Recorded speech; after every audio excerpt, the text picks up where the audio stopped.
एक तरफ हमारे प्रधानमंत्री जी ने रास्ता प्रशस्त किया है विदेशी कंपनियों का आने का, उनका यहाँ पे निवेश करने का। दूसरी तरफ अधिकारीगण अपनी मनमर्जी से, अपनी लाल फीताशाही से उन कंपनियों को जो यहाँ निवेश करना चाहती हैं या यहाँ जो पैसा लगाना चाहती हैं या मेक इन इंडिया में अपना भागीदारी देना चाहती हैं, उनको अजीबोगरीब तरीके से टेंडर की कंडीशंस का इंटरप्रिटेशन करके बाहर करने का काम करते हैं। अभी मेरे एक संज्ञान में एक ऐसा मामला आया है कि जिसमें एयरपोर्ट पर कुछ मशीनों को टेंडर करने की प्रक्रिया जारी है। उस प्रक्रिया में कुछ ऐसी मशीन्स जो कि बहुत ही महत्वपूर्ण हैं एयरपोर्ट की सुरक्षा से संबंधित, बैगेज स्कैनर्स जिनको हम बोलते हैं एक्सबिस बैगेज स्कैनर्स, उनको प्रोक्योरमेंट के लिए भारत में कई सारे एयरपोर्ट और आने वाले हैं। 102 एयरपोर्टों पे ये मशीन्स और लगनी हैं, काफ़ी संख्या में लगनी है, 700 से ज़्यादा मशीनें लगनी हैं। अब उन मशीनों की क्वालिटी इस प्रकार की होनी चाहिए कि एयरपोर्ट पे 24 घंटे या आवागमन रहता है, जिसकी वजह से इन मशीनों को रोबस्ट, जिन्हें कहते हैं ना कि बहुत अच्छी होनी चाहिए क्वालिटी की, कि बीच में ब्रेक ना करें। दूसरा, इन मशीनों को ऐसा होना चाहिए कि ये नारकोटिक्स को पकड़ सकें, आर्म्स एम्यूनिशंस को पकड़ सकें, प्लस खाने पीने की चीज़ें भी इन मशीनों से गुजारी जाती हैं। तो वो चूँकि एक्सरे और अन्य विकिरण इस्तेमाल होती हैं इसमें, वो खाने पीने की चीज़ें ख़राब ना हो या किसी प्रकार की विसंगति उनमें पैदा ना हो, उनके लिए भी कुछ नियम हैं, उनका पालन हो, उस तरीके से रहती हैं। तो उस क्वालिटी की मशीनों का जब इंस्टॉलेशन होता है तो ध्यान रखा जाता है कि हम जिन कंपनियों को लाएं वो अच्छी कंपनियां हों, अच्छा इतिहास हो, और ऐसा हम कंप्रोमाइज़ ना करें, सुरक्षा के साथ हम कोई खिलवाड़ ना करें। ना इसी क्रम में अभी जो एयरपोर्ट पे जो 102 एयरपोर्ट्स के ऊपर 700 से ज़्यादा मशीनों की टेंडर की प्रक्रिया जारी है, उसमें ऐसा पता लगा है कि एक इस प्रकार की कंपनी को टेंडर देने के फिराक में एयरपोर्ट अथॉरिटी है, जिसका एक इतिहास रहा है कि उसकी लगाई हुई मशीन का इंदौर एयरपोर्ट पे आग लगी थी। उसमें इस नाम से है नाम जहाँ तक मुझे पता है वेहांता टेक्नोलॉजीज़ के नाम से है। इसको आप लोग पूछ भी सकते हैं बिकॉज ये रिकॉर्ड का विषय है। तो उसमें आग लगी थी और एयरपोर्ट पे मशीन में आग लगना अपने आप में एक बड़ा ही गंभीर विषय है। तो इस प्रकार की कंपनी अगर दोबारा आ रही है टेंडर में, तो उसका पुराना कुछ उसका इन्वेस्टिगेशन हुआ, कुछ उस पर कार्रवाई हुई, पता किया गया है, नहीं किया गया, हमको नहीं पता। तो इस क्रम में अगर ये कंपनी या इस तरह की और कंपनी आती हैं जिनके क्वालिटी के ऊपर संदेह है, तो एक बड़ा विषय, गंभीर विषय बनता है, बिकॉज हम लोग एयरपोर्ट की सुरक्षा के साथ खिलवाड़ करेंगे अगर इस तरह की कंपनियां बिना पूरी जांच परख के आती हैं तो। और इसके साथ साथ यह भी जानकारी में आया है कि टेंडर की कंडीशंस को धता बताते हुए ऐसी कंपनियों को बाहर करने का भी प्रयास किया जा रहा है जो हिंदुस्तान में आना चाहती हैं। उन देशों की कंपनियां जिनका हिंदुस्तान के साथ अच्छे संबंध हैं, वहाँ से आना चाहती हैं, वो यहाँ पैसा लगाना चाहती हैं, पर उनको यह कह के कि साहब आपके पास पैन नंबर नहीं है, आपके पास जीएसटी नहीं है, बाहर कर दिया जाता है तकनीकी उसका परीक्षण किए बिना। अब जब टेंडर में कंडीशन ये दे रखी गई है कि पैन नंबर आप कॉन्ट्रैक्ट के अवार्ड होने के 30 दिन बाद दे सकते हैं, तो जाहिर सी बात है कि जीएसटी जो कि पैन आधारित है, वो बिना पैन नंबर के जीएसटी नंबर मिल ही नहीं सकता। तो इस बिला पे, इस वजह से किसी कंपनी को पार्टिसिपेट करने से मना करना कि आपके पास जीएसटी नंबर नहीं है, वो बड़ा एक संदेह की स्थिति पैदा करता है। और ये भी लगता है कि ऐसा क्यों किया जा रहा है, बिकॉज ज़्यादा कंपनी आती हैं और एयरपोर्ट अथॉरिटी का जो वर्तमान का जो टेंडर है उसमें रिवर्स ऑक्शन एक प्रक्रिया होती है, जिसमें L1, L2, L3 ये तीनों ही आइडेंटिफाई की जाती हैं कौन कौन सी कंपनियां हैं, और उनमें फिर प्राइस को कम करने की प्रक्रिया चालू की जाती है कि सारी कंपनियां जिनका नाम L1, L2, L3 में आया है वो अपने प्राइसेस को कम भी कर सकती हैं। ऐसे में पहले से ही 3 कंपनियां केवल रह जाना, वो थोड़ा एक शंका की स्थिति पैदा करता है, बिकॉज तीनों ही कंपनियों को कार्य दिया जाना है इनके टेंडर की कंडीशन के हिसाब से। जो पहली कंपनी है जिसका L1 है उसको 50%, जो L2 है उसको 30% और जो L3 है वो 20%। अब जब तीन ही कंपनी रह जाती हैं तो जाहिर सी बात है कि वो पैसा कम ही नहीं करेंगी, कार्टेल बनेगा। जिस कार्टेल को कम करने के लिए ये रिवर्स ऑक्शन सिस्टम चालू किया जा रहा है, उसी को बढ़ावा देती है इनका जो जिस प्रकार से इन्होंने प्रक्रिया अपनाई है वो कार्टेलिज्म को बढ़ावा देती है। तो यह ठीक नहीं है, यह देश के लिए ठीक नहीं है, एयरपोर्ट की सुरक्षा के लिए ठीक नहीं है, और इस पर मेरे ख्याल से जांच बिठानी चाहिए, जांच होनी चाहिए।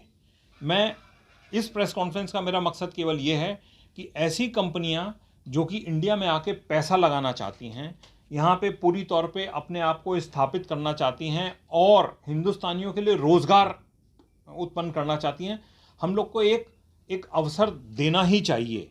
उनके साथ अन्याय नहीं होना चाहिए। मैं उसको फेवर करने की बात नहीं कर रहा हूँ, पर मैं कह रहा हूँ एक फेयर प्लेइंग फील्ड सबके लिए होना चाहिए।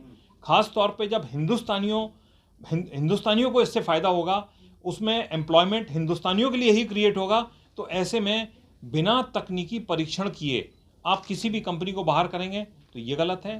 प्लस ऐसी कंपनी जिसकी मशीन में आग लगी रही हो, पुराने तौर पे, पुराने इतिहास में जुलाई 2023 का वाकया है, अखबारों में रिपोर्ट हुआ था और इंदौर एयरपोर्ट में रिपोर्ट हुआ था।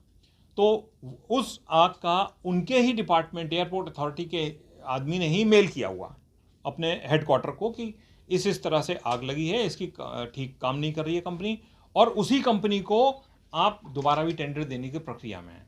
ठीक है, अगर अच्छी बात है अगर उन्होंने अपनी क्वालिटी इंप्रूव कर ली है, पर पहले जांच का क्या हुआ क्या नहीं हुआ ये कभी संज्ञान में ही नहीं आया लोगों के। तो यही मेरा कहना है कि इस भ्रष्टाचार को जो बढ़ावा देने वाली पॉलिसी है, जो चंद अधिकारी अपने पता नहीं निजी स्वार्थ के लिए या किस कारण से इस कार्य को बढ़ाने में लगे हैं, मैं चाहता हूं आप सब लोगों का ध्यान आकृष्ट करना कि इसमें आप लोग जो ठीक समझें उसमें आप आगे प्रक्रिया अपनाएं, इसको बताएं, पब्लिक के ज्ञान में लाएं। टेंडर किसने ये करता है? एयरपोर्ट अथॉरिटी ने टेंडर इश्यू होता है ना जी, किस डिपार्टमेंट से होता है? टेंडर इश्यू होते हैं, टेक्निकल मैटर है ना जी, तो इसको इश्यू करने से इनकी इकाई है एक वही एक इकाई है, मैं आपको उसका कागज सप्लाई दे दूंगा जी। जो आपने बताया है जी, उसका सोर्स ऑफ इंफॉर्मेशन क्या है?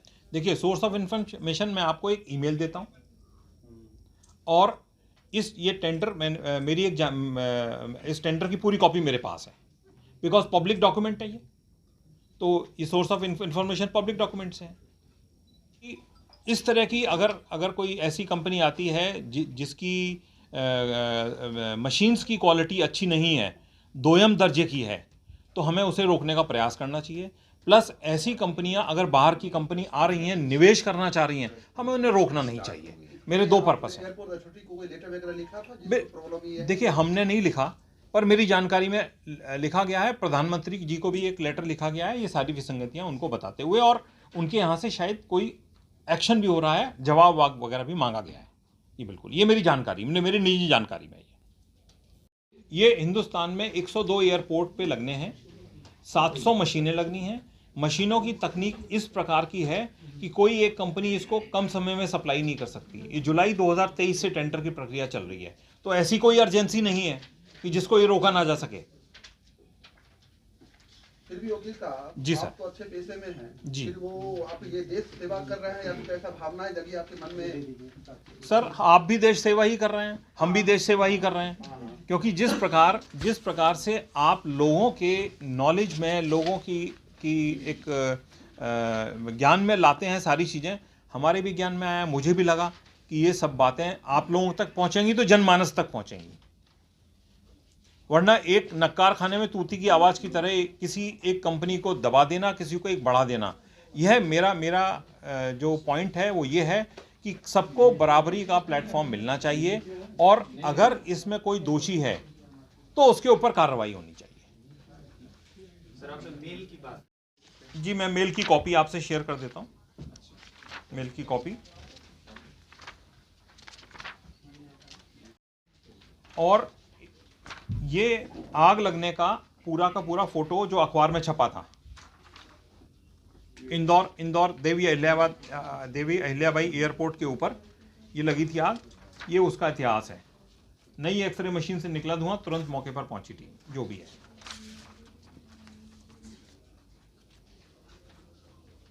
अब ये unit incharge TB Indore Arun okay CNS incharge हैं।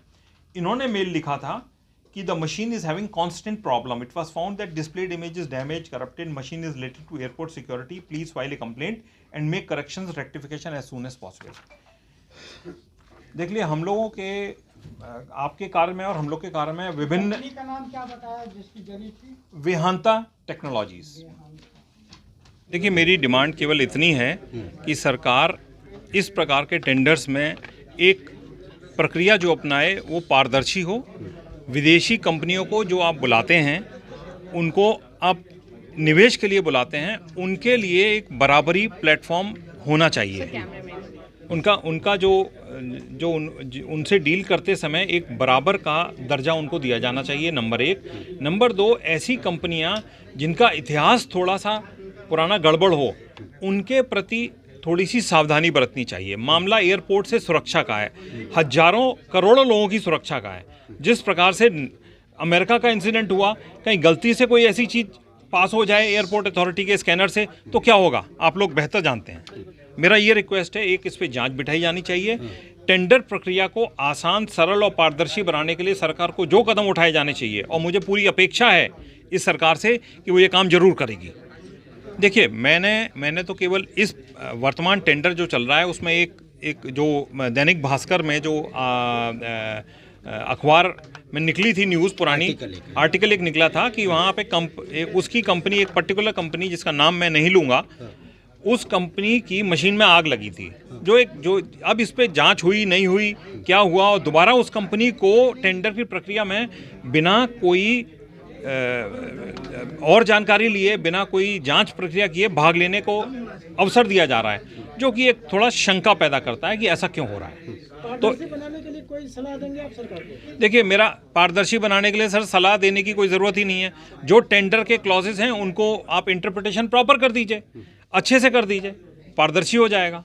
मैं इनका आपको ईमेल्स जो मेरे पास आए थे वो मैंने ईमेल्स दिए हैं आपको, और जो अखबार में न्यूज़ निकली थी वो मैंने दी है, प्लस टेंडर का जो इनका क्लॉजेस थे जीएसटी और पैन वाले, मैंने वो आपको दिए कंप्लीट।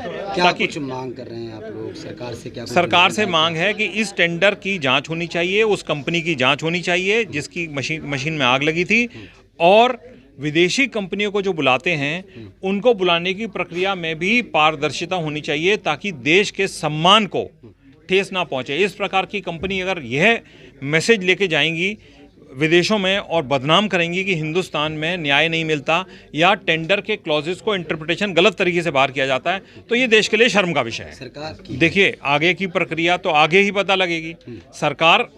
मेरी पूरी आशा है कि सरकार जरूर कार्य करेगी। इस सरकार ने पिछली सत्र में भी काम किया है और इस बार भी काम करेगी, ऐसी मेरी पूरी आशा है। तो इस शंका को मैं, ये निर्मूल है कि इस पे काम नहीं होगा, बिल्कुल होगा। ठीक।